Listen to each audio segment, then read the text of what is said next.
মাটি এটা আমি শুনেছি এবং বেসিক্যালি আমাদের একটা টিম আসছিলেন। আমি যখন দায়িত্ব পাই তার আগ থেকে আমি শুনছি যে এরকম একটা ঘটনা যে এখানে বেশ কিছু মাটি প্রায় 20,000 সেফটি মতো মাটি পূর্বাচলে পড়ার কথা এবং এখন যেটা দেখা আছে মেজারমেন্ট করে শোনা গেছে এবং আমি কাগজে যেটা দেখেছি সেটা হচ্ছে যে প্রায় 7,500 সেফটি মতো মাটি আছে, অলমোস্ট প্রায় 12,500 সেফটি মতো মাটি দেখছি না।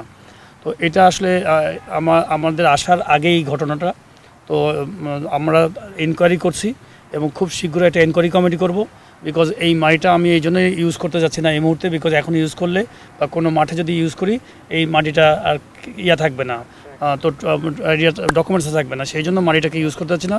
এবং মাটির মধ্যে নাকি অনেক বাজে মাটি আছে, খুব একটা অনেকগুলো মাটি আছে, অনেক পরিমাণ মাটি আছে যেগুলো ইউজ করার মতো না পিছে। তো এই জন্য এই পরিমাণ মাটিতে আমি হাত দিতে যাচ্ছি না।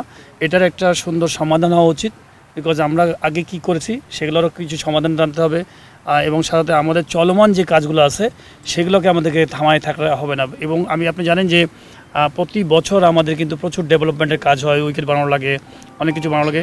তো সেই কাজগুলোকে আমরা কত তাড়াতাড়ি স্টার্ট করা যায় সেগুলো কাজ করছি, বাট মাটির সংক্রান্ত যে জটিলতা আছে সেটা আমাদের একটা তদন্ত কমিটি করব এবং আমি মনে করি যে তদন্ত কমিটির মাধ্যমে ফেয়ার জিনিসটা বেরিয়ে আসে, কারা কারা এখানে ইনভলভ, বাইরের কারা আছে ইনভলভ এবং আমাদের কারা কারা জড়িত আছেন আমার মনে হয় বের করা উচিত।